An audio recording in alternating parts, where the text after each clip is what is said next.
एक बार 400 सीटें मिल जाएं तो संविधान किनारे और फिर नया संविधान लिखा जाएगा। बीजेपी के तमाम नेता 2024 के लोकसभा चुनाव में ये दावे खुलेआम कर रहे थे। दावे तो यहां तक होने लगे थे कि मनु संहिता को ही संविधान का रूप दे दिया जाएगा, लेकिन देश की जनता ने साफ कह दिया कि संविधान की तरफ जो भी आंख उठाएगा नुकसान में रहेगा।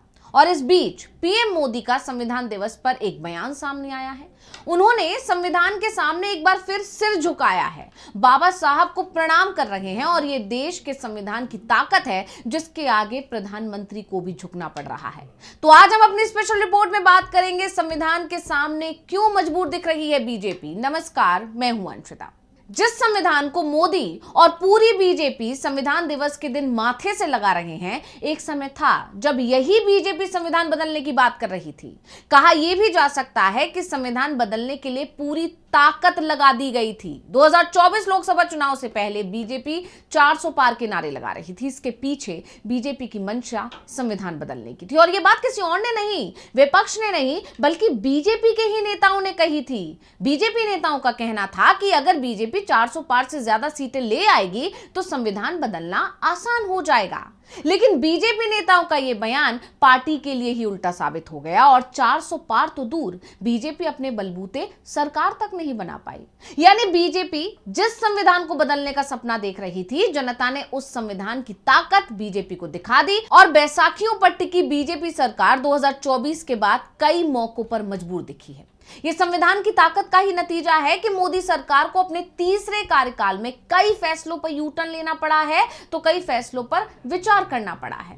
2024 से पहले जो मोदी सरकार विपक्ष के विरोध को नजरअंदाज कर संसद से बिल पास करवा लेती थी, आज उसी मोदी सरकार को अपने बिलों को विपक्ष के विरोध और आपत्तियों के चलते जेपीसी के पास भेजना पड़ रहा है। दरअसल ये सब चर्चा इसलिए होने लगी है क्योंकि संविधान दिवस के दिन जब पीएम मोदी ने देश को संविधान की ताकत बताने के लिए ये कहा कि ये भारत के संविधान की ही शक्ति है जिसने मुझ जैसे गरीब परिवार से निकले साधारण व्यक्ति को प्रधानमंत्री के पद पर पहुंचाया है, उसके बाद से संविधान को लेकर बीजेपी की मंशा पर चर्चा चल पड़ी। हर कोई 2024 लोकसभा चुनाव से पहले के बीजेपी नेताओं के बयानों को याद दिला रहा है और 2024 के बाद से कैसे बीजेपी डरी हुई दिख रही है, अपने फैसले पलटने और बदलने पर मजबूर हो रही है, इसकी बात भी कर रहा है।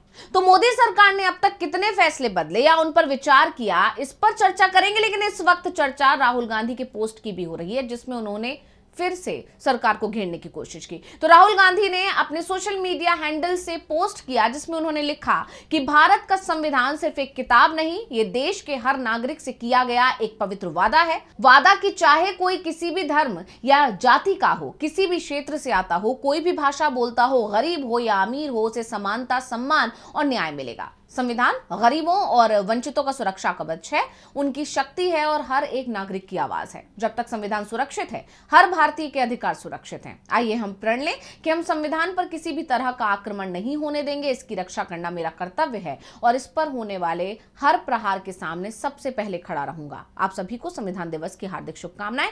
जय हिंद, जय संविधान। अब राहुल गांधी ने अपने पोस्ट में एक बार फिर संविधान को बचाने की बात की है और ये बात राहुल गांधी 2024 लोकसभा चुनाव के दौरान से कर रहे हैं। राहुल ने ही संविधान बचाने की मुहिम शुरू की थी। भारत जोड़ो यात्रा के जरिए, भारत जोड़ो न्याय यात्रा के जरिए राहुल गांधी ने जन जन तक ये संदेश पहुंचाया था कि संविधान खतरे में है और इसकी रक्षा करनी है।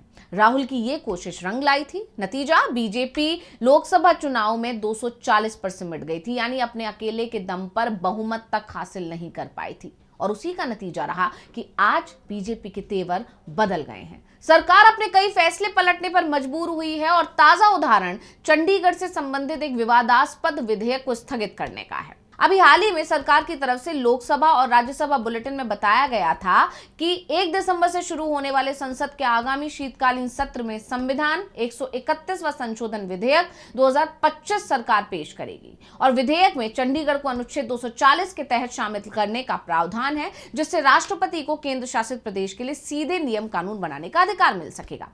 इसे लेकर पंजाब के नेताओं ने तीखी प्रतिक्रिया व्यक्त की थी, नाराजगी जताई थी और इस पर जबरदस्त बवाल मचा तो केंद्रीय गृह मंत्रालय को अपना फैसला पलटना पड़ा और अपना फैसला पलटते हुए उन्होंने कहा कि उसका संसद के आगामी शीतकालीन सत्र में चंडीगढ़ पर प्रस्तावित विधेयक लाने का कोई इरादा नहीं है। जिसका उद्देश्य केंद्र के लिए कानून बनाने की प्रक्रिया को सरल बनाना है। मंत्रालय ने यह भी कहा कि प्रस्ताव का उद्देश्य चंडीगढ़ और पंजाब एवं हरियाणा के बीच पारंपरिक व्यवस्था को बदलना बिल्कुल नहीं है, यानी सरकार को सफाई देनी पड़ी।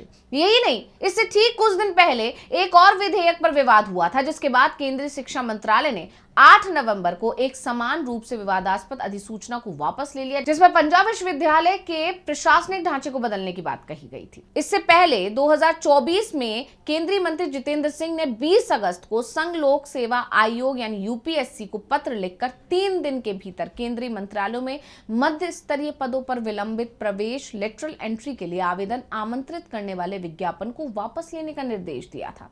यह विज्ञापन 24 मंत्रालयों में संयुक्त सचिवों, निदेशकों और उप सचिवों के 45 पदों को अनुबंध के आधार पर भरने के लिए था। ये पद 17 सितंबर तक भरे जाने थे। विपक्ष ने सरकार के विलंबित प्रवेश कदम को कोटा विरोधी करार देते हुए इसकी कड़ी आलोचना की थी, जिसमें कांग्रेस सांसद और विपक्ष के नेता राहुल गांधी ने सबसे ज्यादा आगे बढ़कर विरोध जताया था और भाजपा के भी सहयोगी जो हैं, जिसमें जेडीयू और लोक जनशक्ति पार्टी रामविलास ने भी इस कदम का खुलकर विरोध किया था। और विरोध के बाद नतीजा यह हुआ कि सरकार को अपना फैसला वापस लेना पड़ा, यानी कि मोदी सरकार को यू टर्न लेना पड़ा। इसके अलावा 2024 के बाद से मोदी सरकार को कई महत्वपूर्ण बिलों को विपक्षी दलों के विरोध और दबाव के कारण ज्वाइंट पार्लियामेंट्री कमेटी यानी जेपीसी के पास भेजने के लिए मजबूर होना पड़ा है, जिसमें पहले नंबर पर आता है वक्फ संशोधन विधेयक 2024। ये बिल अगस्त 2024 में लोकसभा में पेश किया गया था, लेकिन कांग्रेस के नेतृत्व वाले विपक्ष के विरोध के बाद जेपीसी को भेज दिया गया। कहा यह भी जाता है कि अंदर खाने बीजेपी के जो सहयोगी हैं वो भी इसका विरोध कर रहे थे, इसीलिए सरकार को झुकना पड़ा।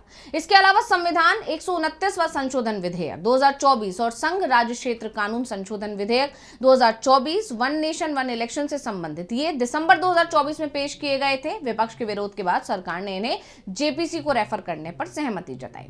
इसी तरह संविधान 130वां संशोधन विधेयक 2025, संघ राज्य क्षेत्र सरकार संशोधन विधेयक 2025 और जम्मू कश्मीर पुनर्गठन संशोधन विधेयक 2025, ये 3 बिल अगस्त 2025 में पेश किए गए, जो गंभीर आपराधिक आरोपों में गिरफ्तार प्रधानमंत्री, मुख्यमंत्री या मंत्रियों को 30 दिनों के लिए हटाने की अनुमति देते हैं। और विपक्ष के जोरदार विरोध और हंगामे के बीच इन्हें जेपीसी को भेजा गया था। ये उदाहरण बताते हैं कि 2024 के लोकसभा चुनाव के बाद भाजपा की पूर्ण बहुमत न होने और गठबंधन सरकार के कारण विपक्ष के दबाव में बीजेपी को केंद्र की मोदी सरकार को ऐसे फैसले लेने पड़े हैं। और कहा यह जाता है कि आज अगर बीजेपी इस हालात में है या उसके पास इतनी ताकत नहीं है जो 2024 से पहले थी, तो इसके पीछे की वजह संविधान है, संविधान की ताकत है। और इसीलिए आज बीजेपी को मजबूर होना पड़ा है उसी संविधान के आगे सिर झुकाने के लिए, जिसको बदलने की बात वो 2024 से पहले लगातार कर रहे थे और कोशिशें भी बहुत की गई। तो स्पेशल रिपोर्ट आपको कैसी लगी हमें कमेंट करके अपनी राय जरूर दीजिएगा। इसी के साथ मुझे दीजिए इजाजत। देखते रहिए डीवी लाइव।